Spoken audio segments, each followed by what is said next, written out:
Today, we're going to talk about how dads can have strong intimacy, and yes, that includes great sex in marriage, by exploring what the original blueprint looks like and how you can start using it. So don't go anywhere. This program is made possible by financial support from Smile Online Course and Books. Smile Online offers online courses for teens and young adults designed to help them master social and career skills. Subject matter includes customer service skills, job interviewing, electronic etiquette, and managing stress. For more information, visit thefatherhoodchallenge.com. That's thefatherhoodchallenge.com. Welcome to the Fatherhood Challenge, a movement to awaken and inspire fathers everywhere to take great pride in their role and to challenge society to understand how important fathers are to the stability and culture of their family's environment. Now, here's your host, Jonathan Guerrero. Greetings, everyone. Thank you so much for joining me. Angela Griffith is here with me as well. Angela is a Christian Sexpert, helping married couples increase both their sexual and non-sexual intimacy. Angela holds a bachelor's in religion and psychology. Angela, thank you so much for being on the Fatherhood Challenge. Thank you for having me. Angela, you picked a very spicy topic for a career. What is your story behind why you chose to help married couples have better intimacy in and out of the bedroom? I see every day the damage that church purity culture and porn culture, Hollywood culture, have on marriages and women's sexuality. And when I was in school a million years ago, good girls from small towns didn't go to school to become sex coaches or anything like that. They went to school to get their MRS degrees. And so being a good girl from a small town, I graduated with my degrees and immediately, a couple weeks after graduation, got married. So got the MRS. And I just remained fascinated with human sexuality. And as time went on, I saw more and more the pervasive damage that purity culture, pornography, and all of these things have on marriages. Eventually, I joined an international online women's ministry, eventually was asked to join the leadership team. Talking to the leaders one night, I'm like, you know what? I think I want to do this as like my job when my son doesn't need me so much anymore. And that kind of like offhanded conversation, God was like, yeah, that's not a later dream. This is a now thing. You're going to do this now. And I started doing it. I listened to what he was instructing me to do. I started a TikTok channel. I started my TikTok in like a late January one year. And by Easter, I had gone viral with a video at over 5 million views. I started creating products that I published on my website to help sexual, non-sexual intimacy in marriage. I started offering private coaching. I started getting asked to speak on podcasts. I started getting asked to speak at public conferences. The last conference I did was Women Evolve with Sarah Jakes Roberts in front of 40,000 women. And I'm working on my book. People need the message about what healthy biblical sexuality is. And it's not purity culture, and it's not what we see in pornography. You have a unique lens for looking at sexuality and intimacy in general in marriage, which is a Christian lens. How does the image of God apply to sex and intimacy? We know we hear it a lot from the pulpit and teachings that comparing Jesus and the church, you know, the church is Jesus's bride, right? And things like that. And I think people sometimes will tend to take an over-spiritualized view of intimacy because the culture in which so many of us were raised have left so many of us deeply uncomfortable with our own sexuality that we don't recognize that sex. I even like hesitate to say it because it sounds so churchy, right? Because like you hear sex is a gift. Right. And that it makes me cringe a little on the inside because it's kind of like this overplayed phrase. But it is like God gives us good gifts and God wants us to have abundance in all areas of our life. And not just like in our finances or our children or whatever. Like he wants us to have abundance in our sex lives as well. If you look at Song of Solomon, it is spicy. Like it is the literal book about sex and marriage, and it's spicy. When you look at the whole of sexuality in the Bible, we only see mutual pleasure. modeled from that. Like, we don't see where nowhere in the Bible does it say men need sex. Nowhere in the Bible does it say that God created men to need sex more than women, or men are more sexual, or anything like that. It is always mutual pleasure.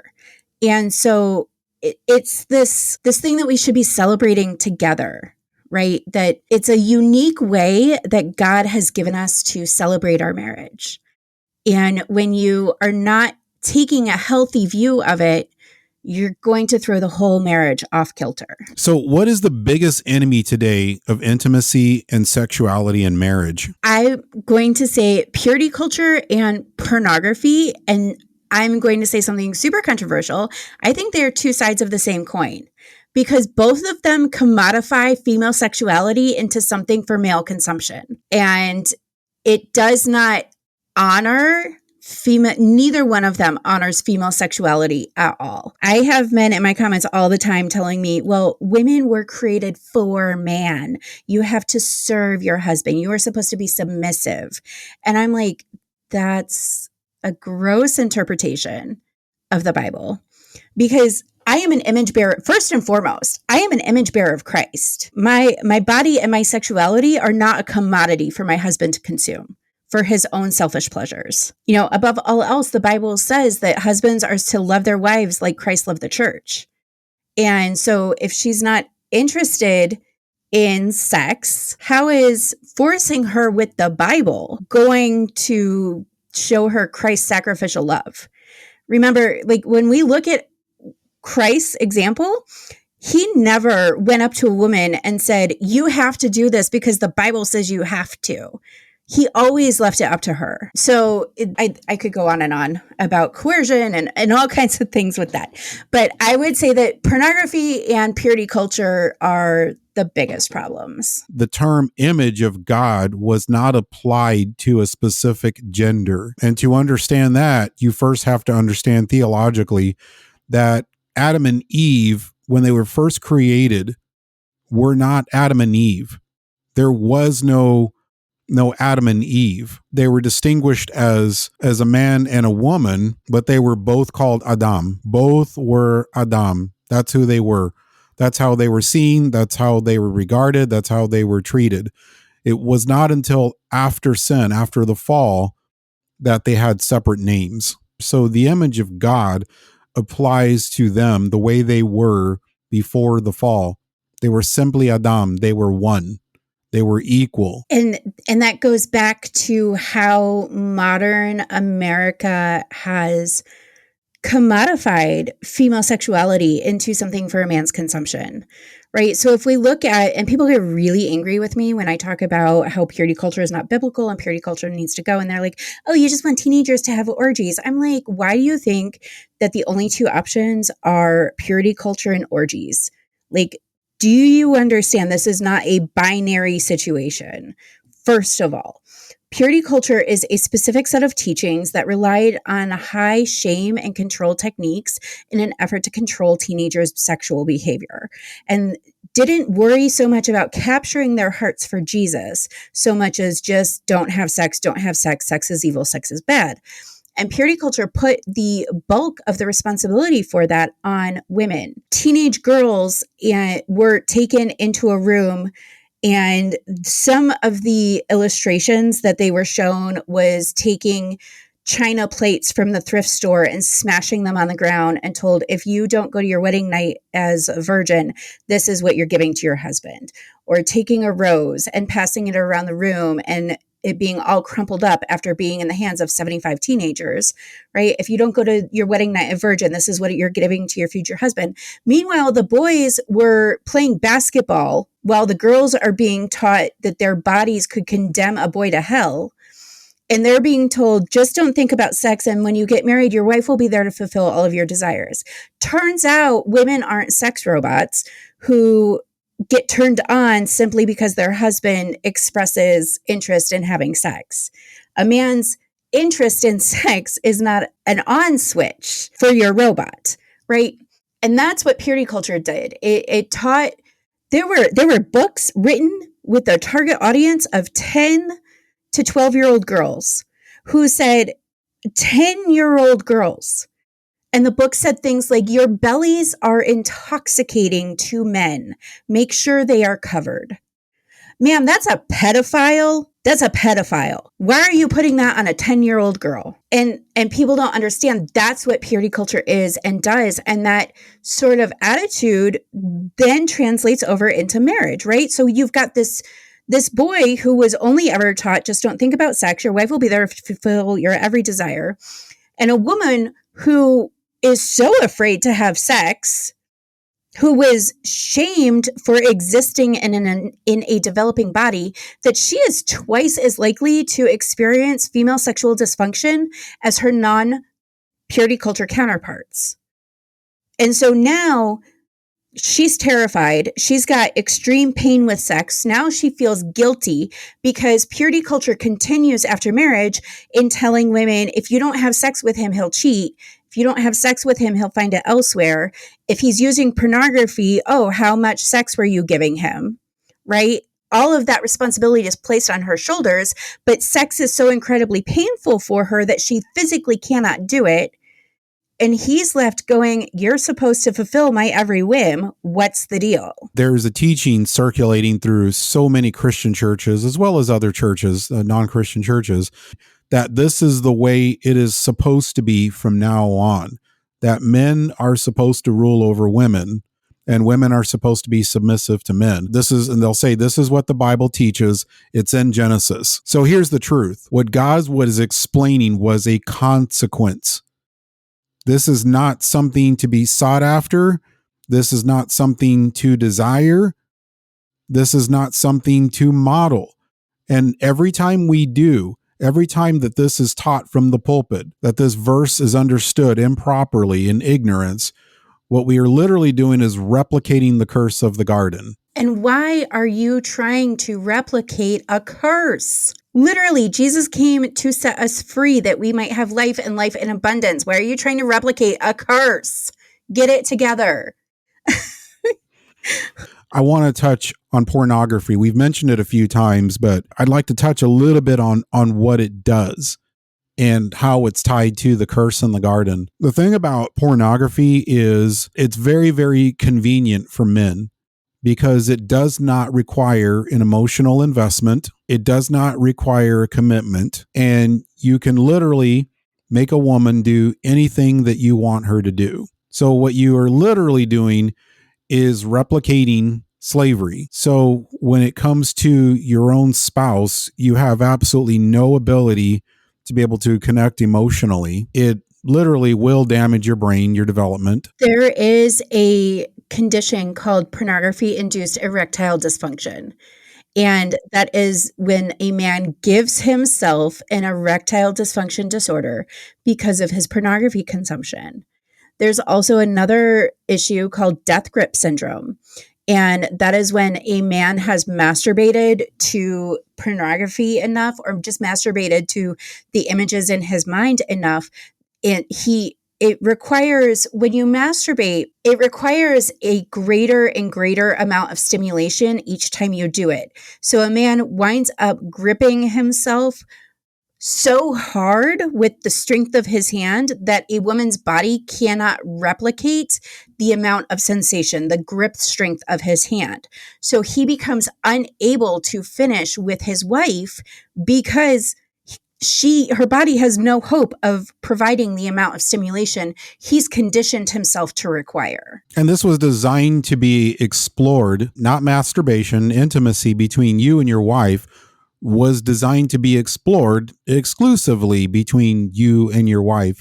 You were supposed to figure it out together. In that, I'd like to segue into the next question, which is, how do we restore marriages back to Eden before sin? The first thing, especially in light of discussing pornography, is if you have been using pornography, if you have a pornography addiction, the first thing that you need to do is to seek treatment. And treatment will often involve a certified sex addiction therapist. And it's also going to require a period of fasting, which means literally no sex, no pornography, no masturbation. Your body and brain need a reset from everything that you have been consuming. Just within the past couple of days, I was talking to a woman who said, my husband has been doing so great at not watching pornography, but when it comes time for us to have sex, he can't finish unless I narrate these extreme scenarios for him with all of these details and things. And, I feel so bad that he's having such a hard time finishing. And he'll say, come on, baby, you know exactly what to say. And she's like, I just feel so gross. And I'm like, you need to stop having sex with him. He has turned you into his pornography made flesh. And and far too many men don't realize that that is what they are doing and have done to their wives, is they have turned their wives into pornography made flesh. It's not just about not using pornography, because anybody can stop using porn for a period of time, but that doesn't fix your pornified mindset. We need to stop looking at sex to fulfill our unmet longings and desires. That's a quote from Dr. Andrew J. Bauman. If you or your spouse are struggling with pornography, I strongly encourage you to look at his work, because he does work with addicted men quite a bit. And he talks about how far too many people, men and women, try to use sex as a way to met your unmet longings and desires. And that takes us back to the question of, how do we restore marriages back to Eden before sin? And you have to look at what the role of sex is playing in your marriage. Are you trying to use sex to avoid dealing with hard emotions? Are you trying to use sex as the thing that creates and maintains intimacy in your marriage? Because sex was never meant to create or maintain intimacy. Sex was always meant to be the celebration of intimacy you've established before you've ever reached the bedroom.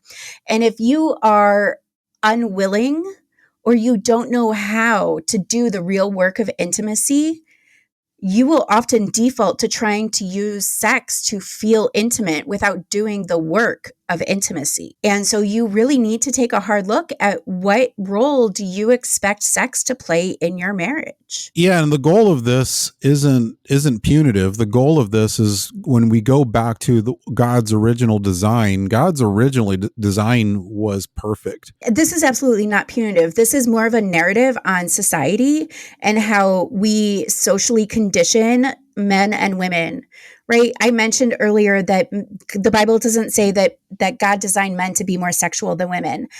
What I usually say right after that is, women are just as sexual as men. We're just not socially conditioned to be allowed to express our sexuality in the same way that men are. In modern American society, a man's ego is expected to be closely tied to his sexuality, almost like the definition of his identity. And that is the real issue. If you realize you have been using sex to kind of like prop up your own identity and your ego, it's time to go back to the Bible and find your identity in Christ and not your sexual performance. Yeah, absolutely. And if you do that, if you're willing to put the work in, the results on the other side of that are absolutely powerful. Sex was meant to be something enjoyed. This is not an intellectual exercise. This is an enjoyment, a mutual enjoyment between the two of you, something you work on together, something that you explore together, and that you just have fun and enjoy. And you can't do that to its fullest, to the way it was designed, if it's polluted with so many other things. If you're willing to put the work in, it will free you up to really enjoy it to the fullest that it was meant to be. So many men don't realize that intimacy, authentic intimacy, is work. And if they do realize that, then they become intimidated by it, because they've been consuming the cheap option of pornography, which is, a cheap imitation of intimacy. It is no effort, right? No effort required on his part, aside from not getting caught. It's hard for some men to make the transition, because authentic intimacy, when you break down the word intimacy, it's intimacy. And if you've been consuming pornography, you likely are carrying a level of shame. And the idea of your wife seeing your deepest and most authentic self is extremely intimidating, because you don't want her to see that shame and potentially reject you. And so you will continue to turn away from authentic intimacy to the cheap version because you don't want to potentially deal with that rejection. Exactly. And that still goes back to the garden. The very first emotions experienced immediately after sin were shame. And there was the fact that God could see through it all. So going back to the marriage, there is nothing more powerful than being in the presence of your wife who knows your weaknesses, who knows your strengths, and in spite of both, knows that you aren't perfect, knows your mistakes, and loves and accepts you anyway. But as long as you're blinded by shame and whatever has caused that shame that you grew up with, that's causing you to go to pornography to numb, you can't really experience that true love and acceptance. So not only are you cheating your wife out of experiencing you fully, the good and the bad, but you're also cheating yourself. There is nothing more enjoyable, and this is probably hard for some men to understand because you want to see everything through a sexual lens, but there is nothing more powerful than experiencing a strong intimacy and connection that is non-sexual. That's a whole nother thing to talk about. You're away from each other and you still think of each other and you still feel so close and connected to her, like she's right there. That closeness that you're experiencing has absolutely nothing to do with sex. It might lead to it, but it has nothing to do with it all by itself. And pornography will rob you of that. Absolutely. So one of the things that I say is that sex is supposed to be the celebration of intimacy you've established before you've ever reached the bedroom. And so the question to pose to yourself is, am I wanting to have sex to feel intimate? Or do I feel intimate so I want to have sex? I teach about the fact that there are 13 different types of intimacy that we can experience in marriage. Sex is only one of them. And when a couple comes to me because they are experiencing a libido mismatch, one of the first things I'm going to ask is, tell me about your connection outside of the bedroom. If you guys aren't having a lot of sex, then I'm guessing you don't have much to celebrate. And let's go into another area. Let's talk about couples, like let's say where the husband needs the wife to put on makeup or to look a certain way to get turned on and for things to get moving. What's wrong with that picture? I am in favor of couples exploring different things together. And I, on one hand, want to say there's nothing wrong with enjoying dressing up or seeing your spouse dressed up in marriage. And so I want to be really clear that I am not in any way saying that couples should not be exploring those sorts of things together, because I do encourage couples to explore those sorts of things together. But once you say, I need this, I have to have this in order to get turned on, that's where the issue lies. Why isn't she enough? When you tell her that you need that extra, you are communicating to her that she is not worthy in and of herself. And when the reality is the issue lies within yourself, that you are dissatisfied with the way that God made her. And you probably have a pornified mindset. Whether you have ever consumed pornography or not, you may have allowed a pornified mindset to creep in. And a pornified mindset is one of the hallmarks is you view sex or your spouse as a commodity there for your consumption. You don't see them as the image bearer of Christ. You see them as the fulfillment of your every sexual whim and desire, and that they should be your puppet, right? And you can say, well, no, I don't expect her to be my puppet. Okay, then why is the makeup a need for you? Why can you not get turned on without whatever the thing is?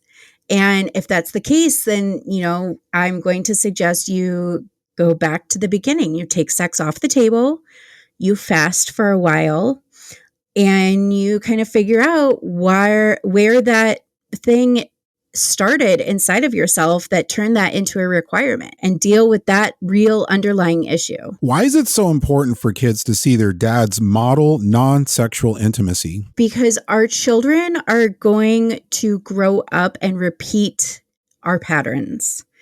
Our children are going to grow up and repeat what we show them. We are our children's first model of marriage. And if you do it bad enough, your kids might luck out and decide, I never want to be like that, and work really hard to do everything the opposite of what you did. However, if you do it bad, but not bad enough, they're going to repeat that. And so you need to think about what sort of marriage you want for your son or your daughter in the future.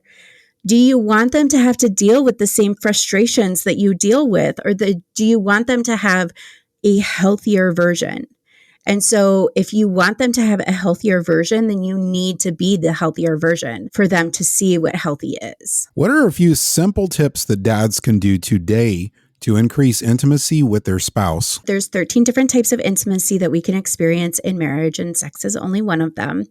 If you want to learn more about those 13 intimacies, go to my website and download 31 Days of Intimacy.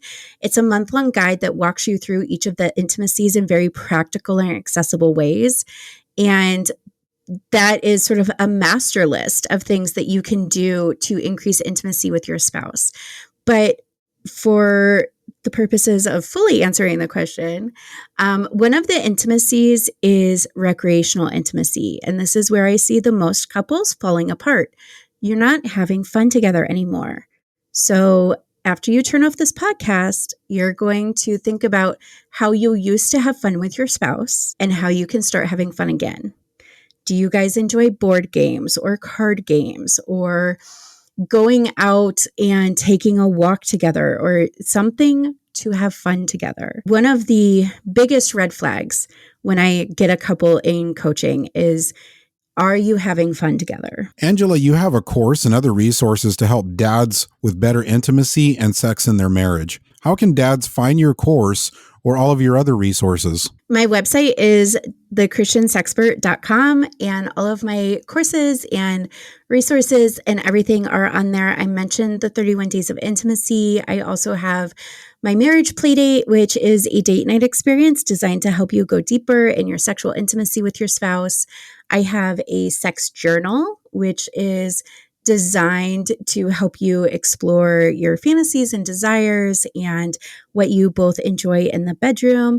And my course is for helping to combat the roommate stage of marriage, because if you're a dad, you probably have young kids and your bedroom might be feeling a little stale. You might feel like just roommates. And my course is designed to help get you out of that roommate stage. Just to make things easy, if you go to thefatherhoodchallenge.com, that's thefatherhoodchallenge.com. If you go to this episode, look right below the episode description. I will have all of the links posted there for convenience. Angela, as we close, what is your challenge to dads listening now? My challenge is to really think about twofold. Are you viewing your wife as an image bearer of Christ? And what does that look like in your relationship as far as intimacy goes? And really think about what the role of sex in your marriage is. What role have you been expecting sex to play in your marriage? Angela, it has been an honor having you on the Fatherhood Challenge. Thank you so much for being willing to have such a blunt and honest conversation. This was really, really helpful. So thank you. Thank you so much for having me. Thank you for listening to this episode of the Fatherhood Challenge. If you would like to contact us, listen to other episodes, find any resource mentioned in this program, or find out more information about the Fatherhood Challenge, please visit thefatherhoodchallenge.com. That's thefatherhoodchallenge.com.